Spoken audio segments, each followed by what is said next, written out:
How's it going, everyone? Welcome back to the show. We are joined again by Aaron David Miller, who is an expert on many things Iran. We've had on the show, I think, 3 or 4 times now, Aaron. And let's not jump around. The Iranians are talking a lot about civilian infrastructure, and this is a red line for them, which means that they will start striking more targets, but specifically like desalination plants. And there was a report I saw earlier, a headline that said that they had struck into Saudi Arabia. Are we seeing? Is this a new level of escalation? Is this a new dynamic, which is more than just tit for tat, sort of over the Strait of Hormuz? I mean, until now, the two sides, U.S. and Iran, sort of have remained within certain parameters that would allow a return to negotiation. And I think that would be the preference probably of both, at least to leave an option, an exit ramp, and to get back to some kind of negotiation. Over what and how difficult it would be is anyone's guess. But I think we are now on the cusp of what could be a significant escalation on the part of the United States in an effort perhaps to make good on the president's threats. And you've seen some of it already. There was a water purification plant hit several days ago. Apparently, there was a water distribution center hit yesterday or even today at Jas. Yeah. The Iranians responded. I've seen the reports against civilian infrastructure in Kuwait. So I think what you're seeing now is the crossing, at least on a more consistent basis, of something both sides have tried to avoid. Although in the earlier rounds, the Iranians did strike tourist infrastructure in the Gulf.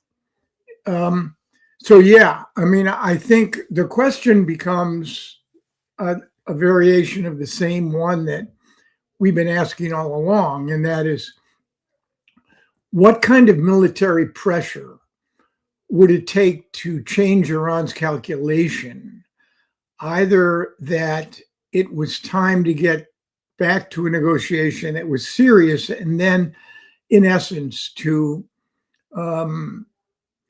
make possible certain Iranian decisions with respect to the Gulf, with respect to the Straits, and then obviously other issues on the nuclear issue. I don't know the conventional wisdom on the part of most analysts, Iran analysts, and I don't play in Iran. I'm not an Iran expert. I don't play one on TV or with you. I think the conventional wisdom has been that it would take a much greater use and deployment of American military power to change those calculations. And what that would be is also, I think, highly uncertain. Whether it would take the application of ground forces in order to seize Iranian real estate so that the Americans would have their own negotiation leverage. Iran takes the Straits, the Americans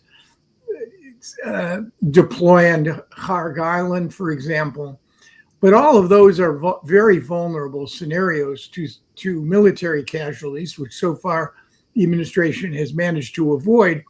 And they also run the risk of the Iranians counter-escalating with a sustained and serious effort to disrupt and destroy Gulf energy as well as civilian infrastructure. And I don't know whether that's what's in store. I think, however, the escalatory cycle takes on a certain life of its own. And if it does, and you end up with some sort of mass casualty attack, either civilians in Iran or the Iranians kill large numbers of Gulf Arabs or Americans on military bases, then I think you run the risk of making any sort of diplomatic option or track impossible. One last point, the political scientist, the late William Zartman, coined this notion of a hurting stalemate, where two sides to any conflict reach the point where, number one, they come to believe that time is no longer on their side. Number two, yes, they have the capacity to escalate, but they reason that isn't going to get them any closer to what they want. And number three, that they begin to experience a degree of pain in various forms that compel a change in strategy. I don't think we're anywhere near a herding stalemate. That herding stalemate presumably could produce a return to a negotiation, unlike the ones we've seen, which are largely performative, but a serious negotiation on two or three critical issues. The first strikes me as almost impossible to resolve, and that is finding a balance point between what Iran sees as its new leverage and control over the Straits and what the administration is prepared to accept, or the international community for that matter. And then, of course, the very highly problematic issue of the nuclear issue, which has not been joined in a serious way since the last round of negotiations that preceded the June 2025 12-day Iranian-Israeli war and the strikes by the U.S. military against Iranian nuclear sites. So we're not headed in a good direction, let's put it that way.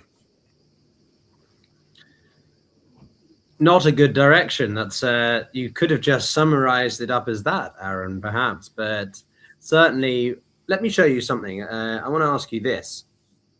When we see videos like this one of black smoke rising from air bases across Jordan, and this is around the emphasis by the IRGC that they want to target American bases only, but we're now shifting from this proportionate approach and very targeted, selective choice of targets to more just anything, more civilian infrastructure, because the Iranians are saying that the Americans are targeting civilian infrastructure. That's a vertical escalation, right?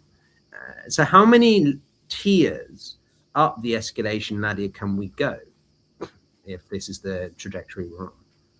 Well, you could go on the American side, you could go all the way up against power grids and electricity generators and water desal and purification and distribution centers that horrifically, that would be designed literally over weeks of an air campaign to make Iran dark and thirsty. I mean, I think it's a horrific prospect. Then you run the risk. I mean, whether the administration pays any attention at all to international law or charges of war crimes, I think probably not. Where are the pressure points on the administration for such a campaign? The Iranians would respond with a level of destruction and devastation against key Gulf states that would put enormous pressure on the Gulf to put pressure on the administration to stop. This is an extraordinary conflict, though, because you have a situation where three countries, let's leave the Israelis out of it for a minute, two countries, Iran and the United States, have literally held the international community, the international oil market, and the global economy hostage. I cannot identify a single crisis in the last decades in which there is no serious involvement, none, by the other, relatively speaking, power centers in the world. Where are the Chinese? Where are the Russians? Where are the Europeans? They are literally nowhere to be seen. They cannot ameliorate. They are not capable or willing to pressure either side. It's truly remarkable. In Iraq and Afghanistan, the two longest wars in American history, there were numerous countries involved. In Russia's invasion of Ukraine, numerous countries involved. Not here. Here it's the United States and Iran literally causing, I don't know what the IMF says is the inflation rates for going into next year, or what sort of cut there is in global GDP. But it's remarkable to me that the price of oil has remained within, even now as it rises in the high 80s, Brent. I mean, when Russia invaded Ukraine, Brent went up to $138 a barrel. When this war started, I think the highest it's reached is 118, and then it slipped down. So that's the other implication here. The global oil market was flush when the war began. The Chinese have now restricted their imports, which has helped global supply. There was well over 100 million barrels of floating oil, that is to say, oil that had been shipped through the straits, had not been sold yet. The Iranians over the last month have shipped scores of millions of barrels. Their storage capacity has increased, right? So they can now store more oil if, in fact, they can't sell it, which is a huge problem for countries like Iraq and Kuwait, whose infrastructures are not, and ameliorative efforts to sort of cope with stored oil, where they have to shut down or shut in wells, much less adept than the Emirates, for example, or the Saudis, who both have alternate means of export. So that's the other thing about this crisis that to me is amazing. Everyone is sitting on the sidelines watching the U.S. and Iran go at one another. No, it's a compelling point, but allow me to offer two counters just to get your thoughts on, which is that, okay, yes, China, Russia are on the sidelines. Ukraine is much more involved, but the first point I would argue, or some people might argue, is that Ukraine is a lot more important because it's on the precipice of Europe, and whether or not we agree with such things, the global north, white Christians, I don't know, receive the greater sort of priority in the media because of legacy and such. So no one cares about the Middle East. It's always perpetually unstable. First point. Second point, countries are remaining out of this because they don't need to get involved. China doesn't need to get involved to allow the Americans to self-destruct, self-sabotage. Why would the Chinese, never interrupt your enemy when they're making a mistake? Why would the Chinese involve themselves when they don't need to? Unless it gets to the point where we are seeing oil prices through the roof because the Bannon and Deb is blocked as well. So what's your answer to those sorts of thoughts? Well, I think the Chinese are watching the administration stew and marinate in its own juices. There's no doubt about it. I mean, I just saw briefly a poll out of 36 countries polled. China was more popular than the United States. So they watched the global, whatever the global South really means. I'm not sure what that term actually means, how you would define it. The Chinese are picking up points. When I say involved, I don't mean that the Chinese are ultimately going to somehow try to intercede militarily. And they do, and this applies to the Russians as well. Both China and Russia have a pretty consistent habit and pattern of abandoning their allies. I mean, Russians did nothing for Iraq or Libya. The Chinese, which have a very close relationship with Iran, there were reports earlier that the Chinese were providing technology, helping the Iranians repair their ballistic fuel production, and the Russians as well. And again, the Chinese have restricted their imports to what? I mean, 3-4 million barrels a day. They have renewables. They have greater storage capacity. They've husbanded their oil. But if this goes on 3, 4, 5 months from now, and you end up with oil prices that are what? $130, $40, $50 a barrel? I mean, is that conceivable? And yeah, the Middle East is usually downgraded. People have become accustomed to unending confrontation, impossibility of solving problems. It's a broken, angry, dysfunctional region. This only demonstrates that in spades, maybe. And then, if you look farther out, you see there are at least 7 new pipelines now in consideration to basically make the straits irrelevant, which will in fact remove a significant source of what the Iranians believe is their real leverage now, their new nuclear weapon, if you will. But that's what we're 3-4 years away, and that's probably a pretty optimistic scenario for developing external routes for delivering oil. The Russians have their priorities. So, yeah, I just am amazed that there has been no signs of life significantly on the part of any of the other significant, in case of Russia and China, America's peer competitors into this problem. Maybe you're right. Maybe it just redounds to their advantage. Putin is making money. Whether he'll be able to reconcile budget deficits is another matter, but as long as the price of oil stays high, that's good for him. Every Patriot missile or Tomahawk missile that the Americans launch is one fewer than the Europeans can buy from American defense contractors or American stocks, and they are buying American weapons now. And it is a distraction. Putin may enjoy that as well. It just strikes me as quite extraordinary. We're now, I think July 28th will be the 5th month of this war, and it shows absolutely no signs of abating. No, you're right. It's in a 1 week we will have passed yet another full round month. But I want to go back to something you said, because it reminded me of an interesting tweet which I saw by, I think she's a colleague of yours, Nicole Grudrewski. She's at the Carnegie Endowment like yourself. We've had her on the show as well. And she made this interesting comment. During the war's most intense phases, there were repeated moments when US actions appeared to cross into war crimes. Now the US seems less concerned with even maintaining plausible deniability, something the Iranians love, opting for openly and brazenly violating the laws of armed conflict. And you sort of alluded to it earlier. Do you think that's actually happening now? Do you think the United States, Trump's administration, are just like, hang it, we're just going to strike whatever because we're fed up with this tit for tat and we want to push the boat so far so that we can force the hand of the Iranians?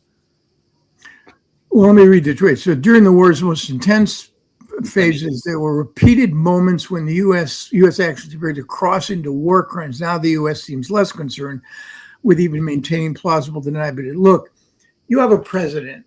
Look, every administration I worked for, Jimmy Carter to Bush 43, abided by international law when it served their interests and ignored it when it didn't.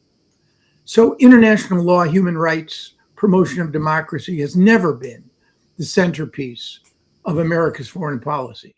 With certain administrations, it's been higher up the ladder, perhaps, but it is not the driving force. With the Trump administration, let's be unmistakably clear. And Trump said it to the New York Times in the wake of the Venezuela operation. The only constraint that exists in my mind, the president said, is the, quote, morality, use that word, the morality of my own mind.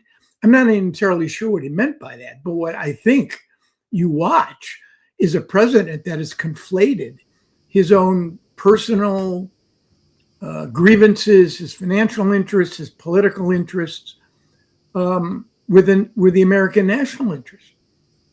He has no sense of moral self-governance, which is what the founders believed was critically important for any U.S. president to have, to control their own passions, their own self-interests in the service of public virtue or in the service of international stability, international law, world peace, whatever you want, whatever phrase you want to use. Trump has no restrictions there. He feels much more comfortable with the authoritarians in the Gulf who routinely violate and ignore human rights. Much more comfortable with Vladimir Putin, who is accused quite accurately of war crimes, maybe even genocide, given the fact that he is, if genocide is a matter of intent, and I think that is a critically important piece of the whole genocide argument, not an international jurist or a lawyer, but intent is critically important. The Nazis killed 6 out of every 7 Jews in Europe because they were determined to do so. And when you see Vladimir Putin talk about aggrandizing Ukraine, basically taking Russian children and trying to reprogram them, and denying that there ever was a national polity called Ukraine. I don't think Trump among our presidents is completely, in my judgment, untethered from any of those moral or ethical constraints. If he believes it'll serve his own interests, and he will subordinate international law, human rights, to those objectives, which is why I think he feels much more comfortable with authoritarians like President Xi, Vladimir Putin, Mohammed bin Salman, and the other Gulf authoritarians. So Nicole, I think, is onto something, and it's horrific and should be terrifying to all of us. But this is where I think we're going. Look at the initial strike on February 28th. Decapitation strategy. No, I'm talking about the American strike. Wasn't it all part of the same? In the school. The report apparently is now going through its second stage. We're 4 months into this war, and the Trump administration and the Pentagon cannot accept accountability or provide an accounting for what seems almost certain to be an American military strike, a double tap, 2 strikes. And when the Secretary of War, newly named, but whether or not that is going to ultimately survive this administration, it is the Department of Defense, not the Department of War, says that lethality is more important than legality. I mean, that should answer your question. Of course, there's no look. My broader point was not so much about sort of the overall capacity for the United States to actually adhere to international law. I think it's pretty clear that of any major power, any country that has preached about international law, rule of law, the US is by far the most hypocritical of that, let alone, I don't know, the UK. Well, the Chinese may actually vie for first place here. Really? Well, do they preach about it though? I mean, in reference to the president's, frankly, incredible talk the other night from the Oval. Oh, that was great. The Chinese, I don't know whether it was the deputy foreign minister, basically said the China never involves itself in the affairs of another country. I mean, hey, let's park that one for now. We could come back to it, Aaron. Now, of course, I'm heavily critical of the CCP. The way I simply look at it is sort of, would I like to live under a world dominated by the US, China, or Russia, at least in their current standings? Well, not sure any of them are particularly appealing right now, but largely speaking, the US has been the least autocratic traditionally. But anyway, that's a contra. I know I'm going to get some comments about that now. But anyway, let's. I don't know. You can't win. Never going to please everybody. But okay. So one thing I did want to also understand from you is these comments. The report that was in the Wall Street Journal on Thursday, essentially stating Trump's options. They had this long meeting on Tuesday, and Trump seems really committed again to ground troops, which is why I titled our stream potentially committing ground troops. And also from what I've seen on X and others platforms is that the United States has notified Israel that it wants to send a lot more refuelers and aerial associated craft to the region or to their bases to keep them there in likelihood of a larger campaign. Is this just indicative of the way things are going, or is this still hold a big stick but try not to use it strategy? Well, I asked myself the question, form follows function, right? What is the point and the purpose of ground troops? Number one, to seize territory in an effort to have something to negotiate. Number two, to intimidate and change Iran's calculations when it comes to induce more flexibility.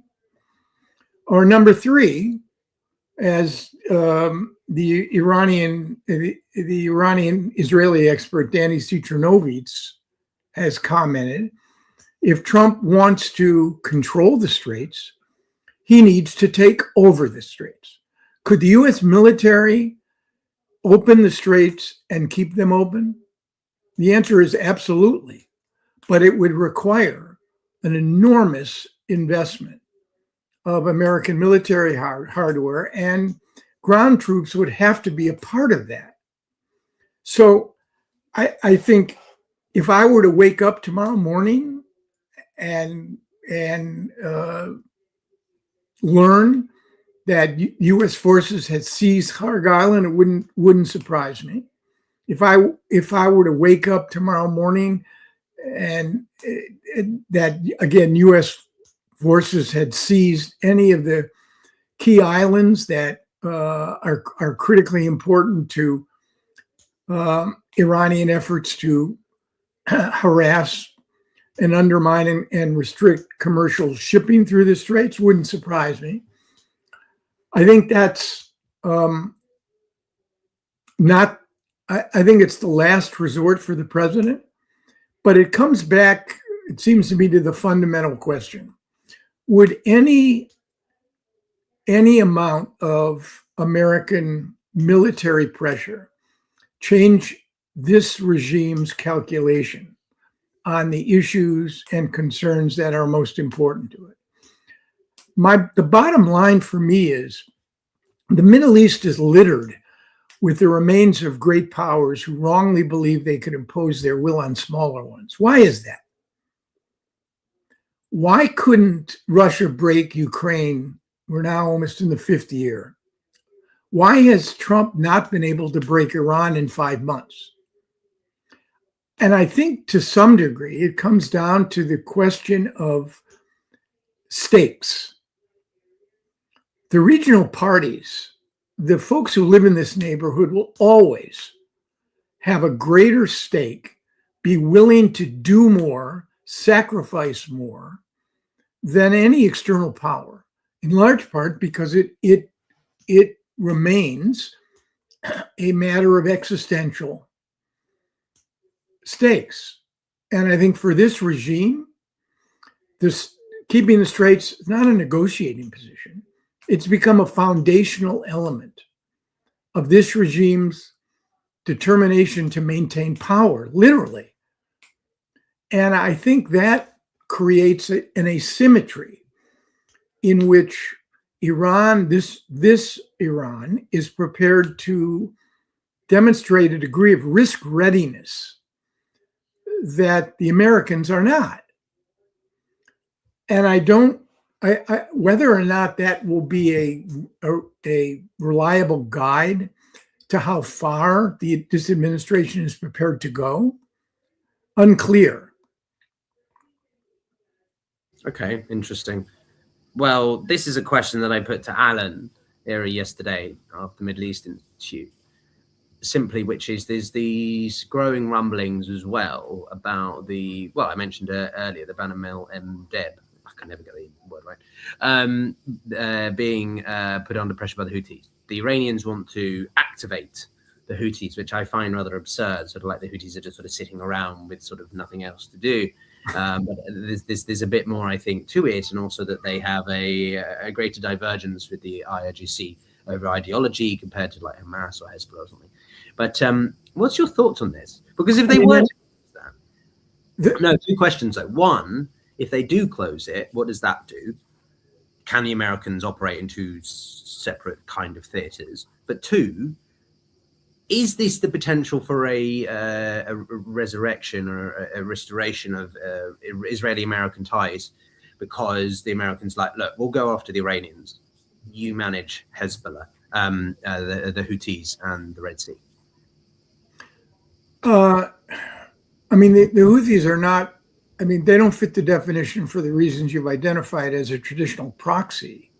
Iranians don't have the leverage and the influence over the Houthis that they do over Hezbollah, nor do they have the track record that goes back and the pattern of support. I think that transit through the Suez Canal is down to what, 55% over the last 3 years. forcing shippers to take the longer route. That's now been built into much of the global supply chains. I think the Houthis are capable of creating more than a distraction in terms of the Bab el-Mandeb. You would then have two of the planet's key choke points under constraint, which would require additional efforts. The Europeans tried in their Operation Asperides, their effort to create a sort of maritime fleet. What concerns me is the Saudi piece here. I mean, this latest brouhaha started when the Saudis made a decision to prevent the return of a Houthi delegation to Al-Khamenei's funeral. They struck the airport in Sana'a, which sort of, I don't know, it violates the right word of the understandings or the agreements the Saudis had reached with the Houthis over the last year and a half or two. MBS then had an interaction with President Trump, who supported that action.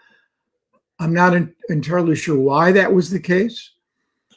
The fact that the Houthis have remained on the sidelines still suggests to me that for whatever reason, their own, which may be driven by budgetary deficits and their own internal capacity to maintain influence and control, that they made a decision not to respond to Iran's entreaties. Maybe we'll have to wait for more serious escalation on the part of the Trump administration against Iran to see greater Houthi involvement. One line of argument was because the Houthis were under significant pressures at home, they would seek a sort of international role again, as they did in Gaza, to build their influence and their sense of legitimacy as a serious actor. I'm not sure I could unwind it or unpack it any more than that. I think we'll have to watch. Is it plausible? Yes, it's plausible. Interesting. No, it's interesting. I like asking questions like that because I get to see you actually work through it in your mind, which is quite interesting. Because I think it tests. The other thing is, let's be clear. There's a degree of opacity that exists in trying to understand what is moving the Islamic Revolutionary Guard Corps. I mean, I have wonderful colleagues and friends who really do study Iran on a granular level. They've made careers of doing it, and they're quite good at it.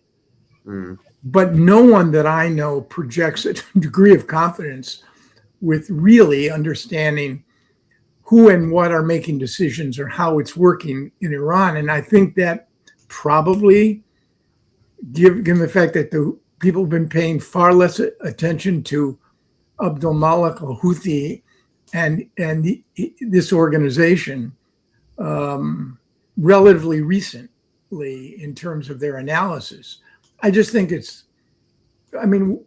what your question does quite legitimately is expose the veneer of analysis that exists. And I put myself at the top of the list here when it comes to trying to figure out why these groups are making the decisions. In the case of Iran, why the regime is making the decisions that it is. Yeah, I mean, look, I think the thing that I emphasize a lot, especially when I do videos on Russia-Ukraine, which I have one coming out later, everyone, so watch out for that. Sort of this idea that Putin's a madman. He's not a madman. He's ideologically driven by his obsession with Ukraine and the historical relevance to Russia and imperialistic ambitions, but he's still a rational decision maker. He's not going to nuke the whole thing because that would be kind of against his whole idea of restoring the glorious Russia, right? So it doesn't make sense. The IRGC are the same over time, correct me if I'm wrong, but they've gone from ideologically driven to much more pragmatic, and that was why the death of Ali Khamenei was so significant, because it's Right. unleashed, well, at least to me, from my understanding of talking to so many experts like yourself, it's unleashed the pragmatism, the IRGC, in a way that it was kept under check under Ali Khamenei. Right. It sounds like it's a compelling argument. And again, the notion that we've moved from divine power to hard power, which I think has a nice sort of you said that in your final comments when you ended our last conversation. Right, hard power to divine power to hard power. But the question is, and I don't know what role, how important Mojtaba Khamenei is in this equation. I mean, the fact that he didn't appear at his father's funeral, reports that he had been seriously wounded, disfigured. How much a part of the decision-making process is he? Is he, quote, literally calling the shots? I doubt it. I think that the notion that that the balance has moved from divine power to hard power, I think probably is a huge generalization, but I think it's accurate. And I think you have a much more risk-ready, combative Iran, which has taken advantage of the administration's overvaluing of its own capacity and the undervaluing of Iran, to basically conclude that they're winning. I mean, I don't know. If you looked at the objectives, now we're only 4 months in. Well, if you looked at the objectives of the administration, number one, opening the straits. Number two, breaking the connection between Iranian proxies. Number three, degrading fundamentally Iran's ballistic missile technology. Number four, regime change.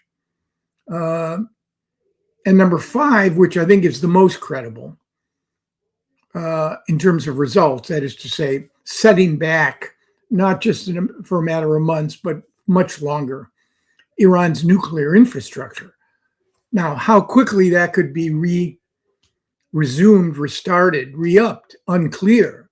Some argue it's only that the most important change on the nuclear issue is that it has accelerated Iran's desire not just to become a latent nuclear weapon state, at a state of all the elements required to make a bomb: the fissile material, the miniaturizing of the warhead, the computer modeling, the delivery system, the detonation mechanism, but not actually producing the weapon. I mean, if you're sitting in Tehran, you're thinking, what would have forestalled this? And that is an intriguing counterfactual. What if Iran did have a nuclear weapon? I mean, Iran attacked Israel in April and October of 2024. The most recent example of a non-nuclear state striking, and not just military targets, a variety of targets of a nuclear power.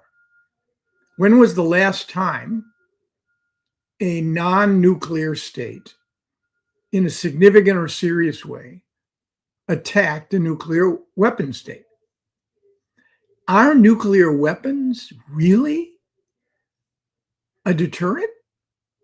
Well, Ukraine has managed to do quite a lot of damage to Russia. There you go. Now, you'd have to also ask you the question: if Ukraine ended up threatening Crimea, I mean, really threatening it, would Putin deploy a tactical battlefield nuclear weapon?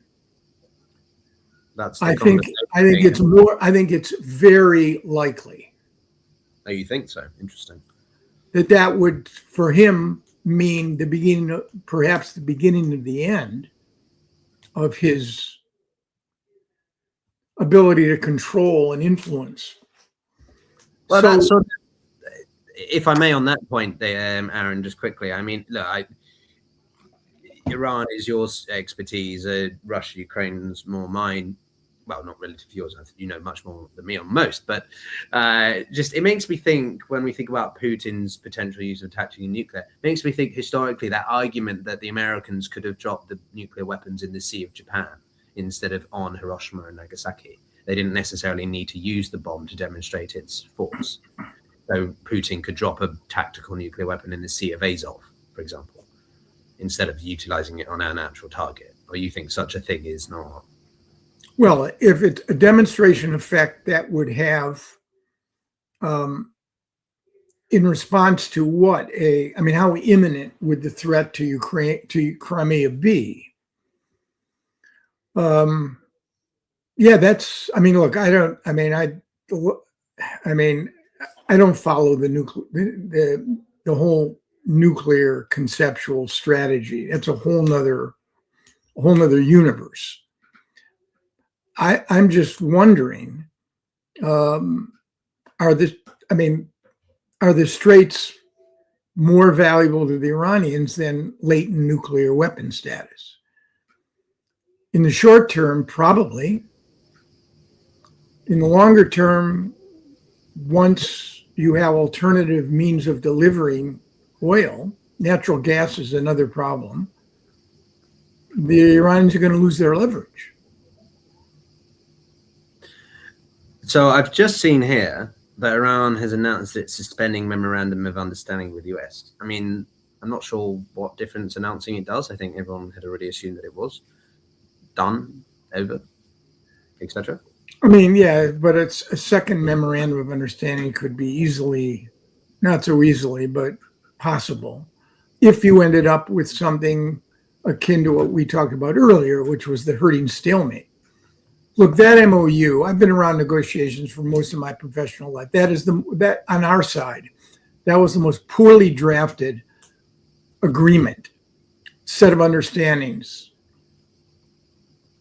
I mean, the deliverables up front for the Iranians, the ambiguity of language on paragraph 5 concerning the Straits, the Iranians clearly had better lawyers and negotiators than we did. Not surprised, by the way. When the president deploys his best friend and his son-in-law to negotiate the three of the most critically important or resonant conflicts, Russia, Ukraine, Israel, Gaza, and the U.S., Iran, you're going to, what you see is what you're going to get, or you're going to get what you pay for.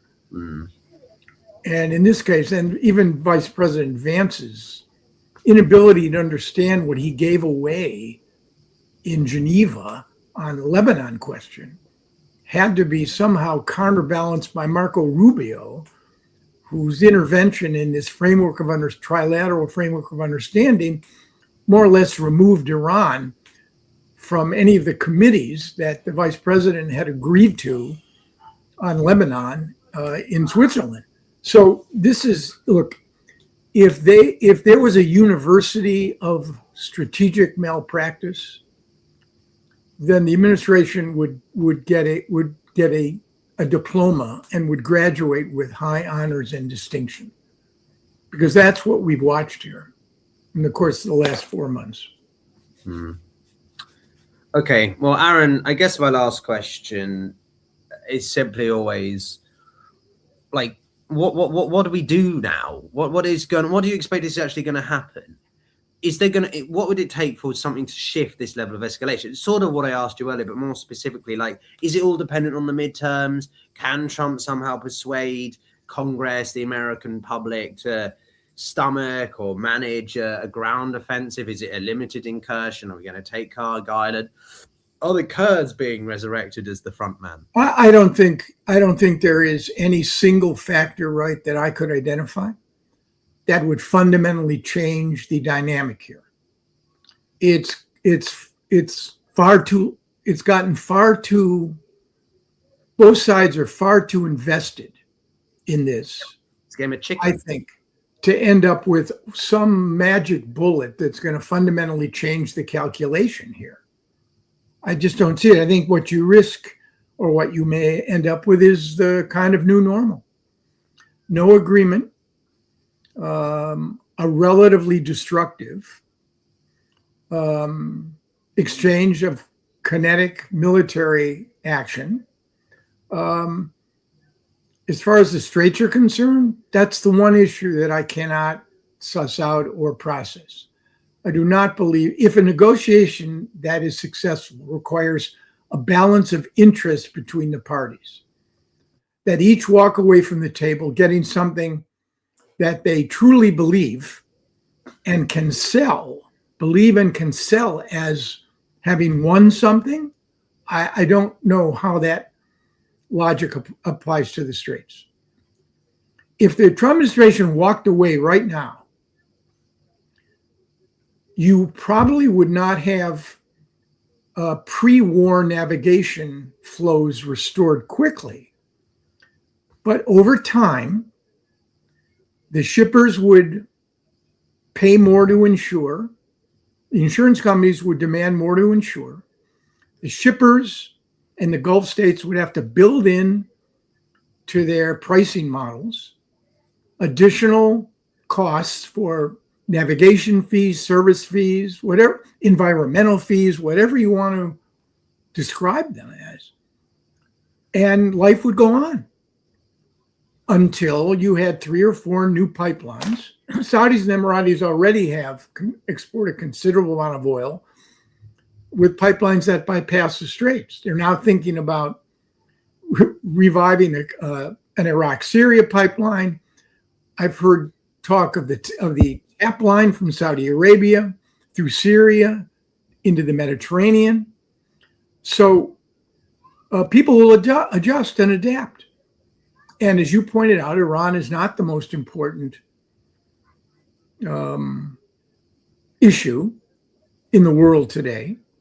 So I could see a new normal as along the lines I described. Well, I want to just underscore that I don't necessarily think it's not important. My point is that I think amongst the media or businesses or people's attention, Ukraine continues to capture it more because it's a lot of Western media where wealth is on the border with Europe, and there's still that treatment. Whilst the Middle East is sort of seen as it's the Middle East, it's always going to be engulfed in flames sort of mentality. It's not. I think it's an incredibly important issue, which is why we talk about it with you, Aaron. It's been an absolute expertise flurry here. Actually, one last question, if I can be so cheeky.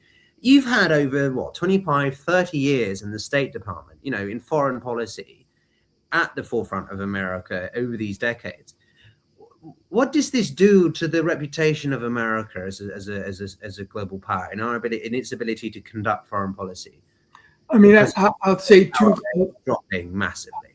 Right. I mean, it's a fascinating question.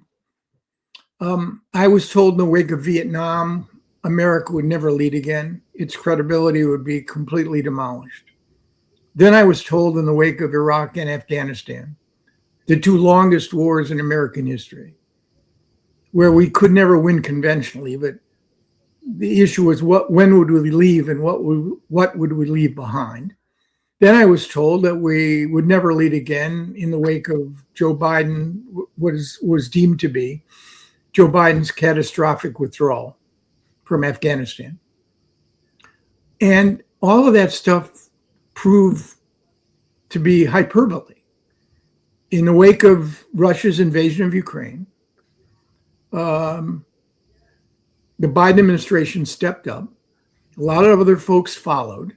It certainly wasn't a perfect policy. A lot of people thought we should do more, some less. So I'm very wary, Piotr, when we talk about transformations that America's now done. The foreign policy think tank establishment in Washington has more or less come to the conclusion that Trump has fundamentally undermined, for now and for a long time to come, America's credibility, its resiliency, its capacity, its credibility to lead. I don't believe in transformations. They're very rare. Life and diplomacy is more about transactions. So do I think Here's the problem. At the same time, when folks believe American credibility, reliability has been completely undermined, the United States is now involved, and I don't want to blow this out of proportion. The president of Lebanon is due to meet with Trump this week. Hasn't been a Lebanese president in Washington since 2009. The Trilateral Framework Agreement is more a thought experiment than anything else, but it still is rather remarkable. In Syria, Ahmed Shara last year basically allowed senior Syrian negotiators to sit with Israelis under American auspices. The Gulf states are angry at the U.S., but more dependent on it than ever. Israel, and under Benjamin Netanyahu, the dependency of Israel on the United States right now is extraordinary in terms of interceptors alone. CENTCOM is now thinking about reorienting their bases, which have proven to be very vulnerable, farther to the west, and including Ovda in Israel. You alluded to the fact that you've got fueling retankers. That's where they're going. Turkey, we're on the verge. Well, it's going to be hard to get it through Congress, and I think it's going to be very, very hard. Erdogan and Trump are good buddies now. Going to sell them F-35s, the world's most advanced aircraft. The Europeans are angry at the United States, but they're buying weapons to give to Ukraine. So when people tell me America doesn't matter anymore, my view is we have deployed our power foolishly. We have deployed our power recklessly.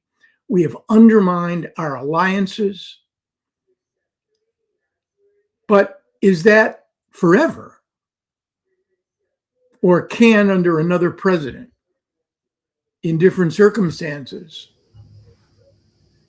can America still lead? We're no longer the indispensable power. De Gaulle said the cemeteries of France are filled with indispensable people. He was right. We're not an indispensable. Indispensability means we need to be everywhere to everyone at all times. That is not, we were never that way.